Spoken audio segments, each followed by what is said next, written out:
Saya ingin menyinggung sekarang mengenai diabetes. Kenapa mengenai diabetes? Karena pasti akan berhubungan dengan komorbid yang lain.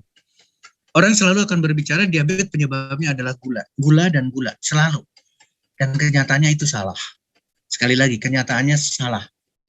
Saya ingin menggambarkan satu hal.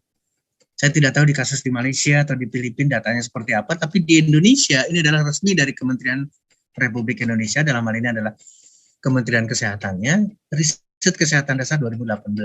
Angka diabetes itu naik, tidak turun. Ini seluruh provinsi ini nasional. Ya, berapa angka realnya? Dari 6,9 melejit menjadi 10,9 dengan konsensus terbaru 2018.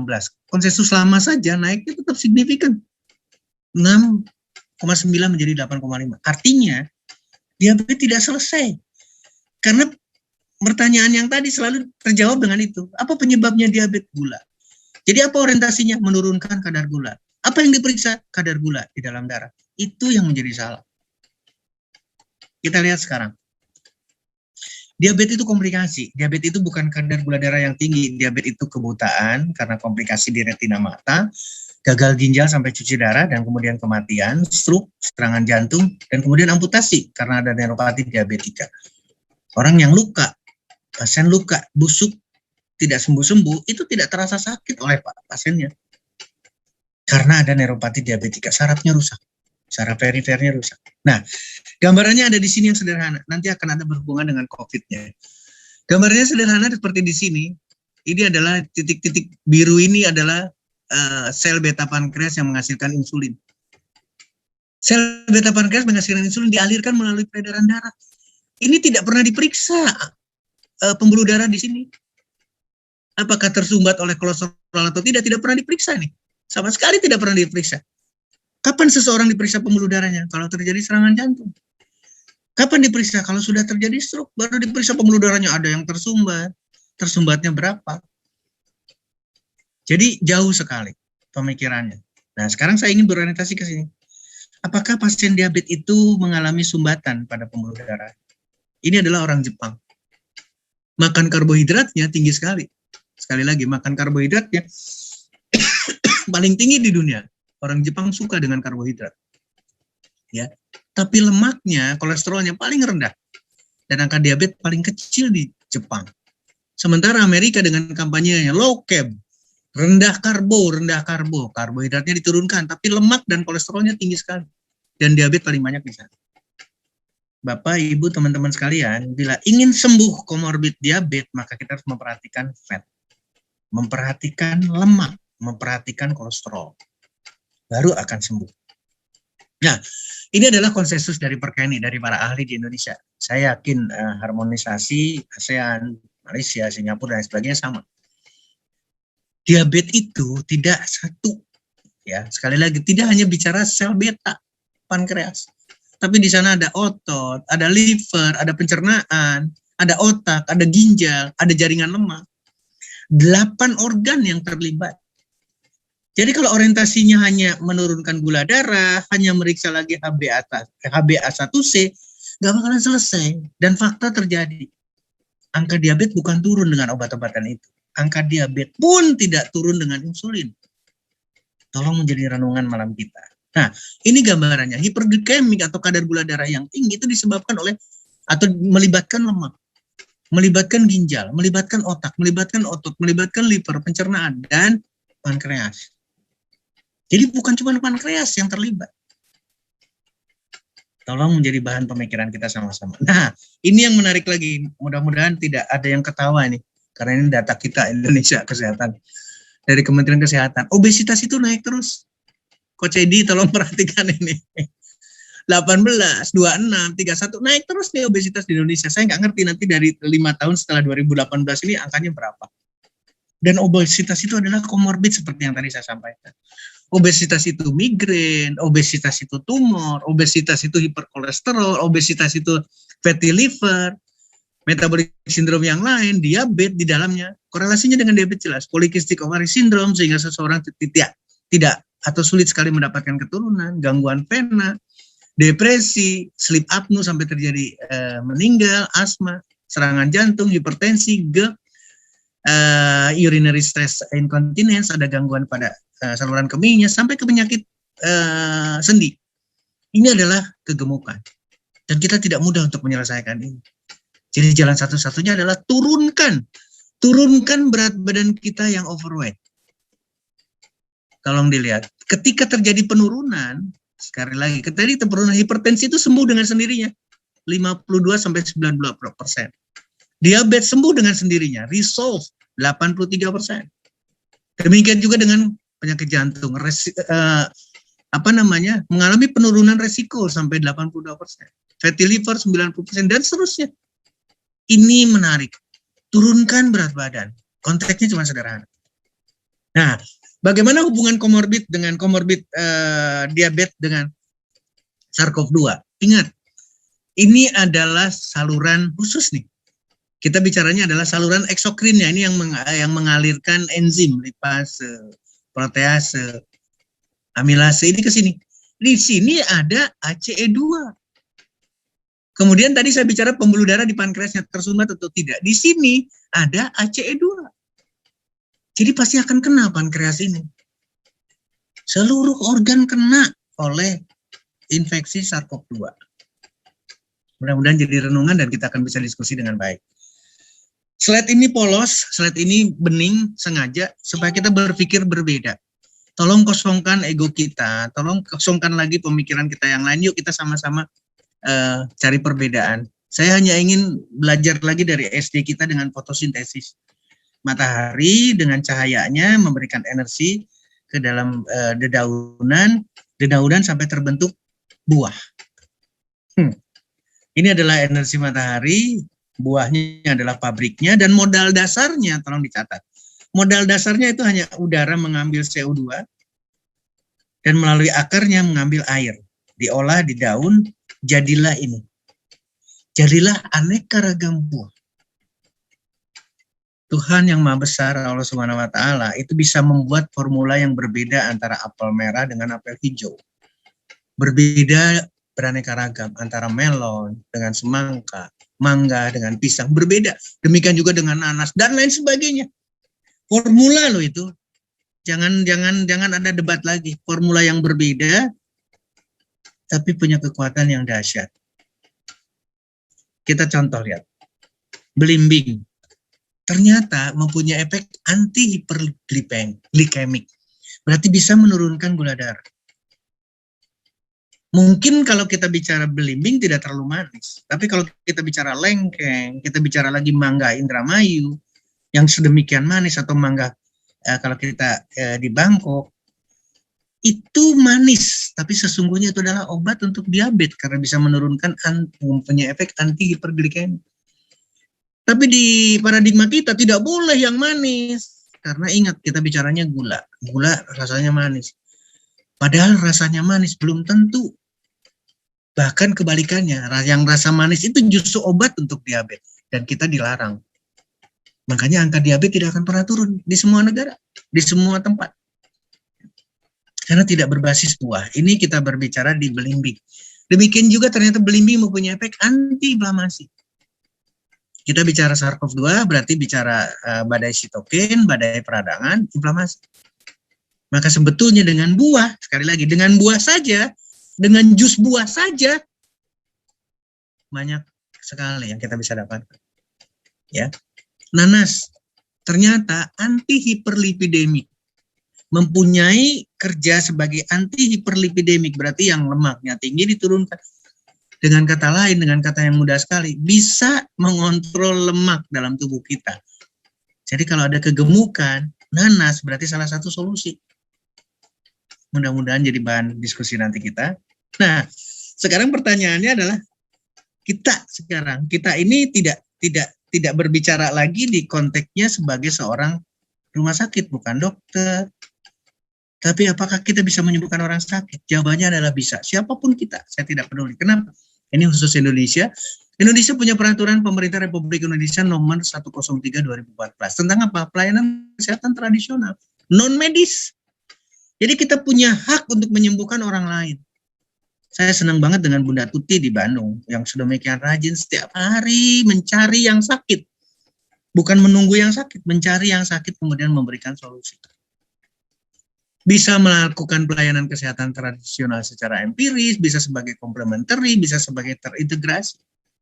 Dan ini adalah payung hukum yang jelas, kalau di bawahnya paling E ini, memberikan kepastian hukum bagi pengguna. Siapapun yang menggunakan, ingat ya, ini adalah bukan obat. VKV. Siapapun yang menggunakan ini berarti dipayungi oleh hukum, karena bukan obat. Dan balik lagi sekarang, yang aktif memberikan pelayanan, mempromosikan, maka ceritanya akan berbeda. Ya. Demikian juga dengan WHO. WHO menganjurkan betul-betul integrating between traditional and conventional medicine. Ini jelas ada acuan bahwa kita sebetulnya diarahkan untuk berbicara di tradisional. Nah, bagaimana kita bisa menyembuhkan orang sakit? Sebetulnya sederhana. Saya mengambil referensi satu The China Study, tulisan Colin Campbell dan Thomas Campbell, bapak dengan putranya. Ini kalimatnya jelas di sini. Barang siapa yang tidak tahu mengenai makanan, bagaimana dia mengerti penyakit pada manusia. Jadi konteksnya ternyata di makanan. Yang menyebabkan kita sehat, yang menyebabkan kita punya karakter kuat dan menang melawan COVID-19 adalah makanan kita. Makanan. Allah Subhanahu wa Ta'ala telah menyiapkan makanan dalam bentuk buah. Sekali lagi, dalam bentuk buah yang ready to use loh. Ya, ini ready to use loh. Sekali lagi, yang saya pegang ini ready to use, tinggal dimakan. Tidak perlu harus dijadikan rendang dulu, tidak perlu harus dijadikan pepes dulu, tidak perlu harus dijadikan gulai dulu, tidak perlu dibuat sate. Ini ready to use. Mohon menjadi catatan buat teman-teman semua. Jadi artinya adalah, bagaimana kita bisa menyembuhkan orang lain? Rubah pola makannya. Atau kita belajar mengenai makanan. Mana makanan yang sehat, mana makanan yang tidak sehat. Tolong lihat gambaran di sini. Ini adalah makanan berbasis buah dan sayur. Tidak ada kolesterol di sini. Yang kita bicarakan tadi, di diabetes adalah kolesterol. Di serangan jantung adalah kolesterol. Di hipertensi adalah kolesterol. Di stroke adalah kolesterol. Di sini tidak ada sama sekali. Tuhan tidak meneteskan setes-tes pun kolesterol di dalam buah dan sayuran. Tapi ketika kita makan pepes ikan, gulai, dan seterusnya, ini kolesterol persoalannya dari sini. Kalaupun ada lemak, lemaknya kecil sekali. 4 berbanding 36. Proteinnya sama, tapi angka yang lainnya fantastis. Mudah-mudahan menjadi bahan pemikiran kita. Tomat kita bicaranya. Tomat, bayam, buncis, kacang-kacangan, kentang. Ini istimewa dibandingkan dengan yang sebelah kanan. Nah, jadi bagaimana yang harus kita anjurkan? Adalah pilih makanan sehat. Apa itu makanan sehat? Jadikan buah sebagai makanan utama. Ganti karbohidrat yang kompleks. Ganti gulanya dan air putih yang banyak. Sebetulnya sederhana. Dengan melakukan ini kita sudah bisa menyelesaikan diabetes. Dengan melakukan ini kita siap melawan COVID-19 dengan mutasi-mutasi. Mohon menjadi renungan buat kita sama-sama. Nah, air tidak hanya teh dan kopi, di luar teh dan kopi, sekali lagi. Olahraga harus setiap hari, paling tidak 30 menit. Istirahat harus cukup. Betul-betul kita lakukan istirahat, kemudian pikiran harus sehat.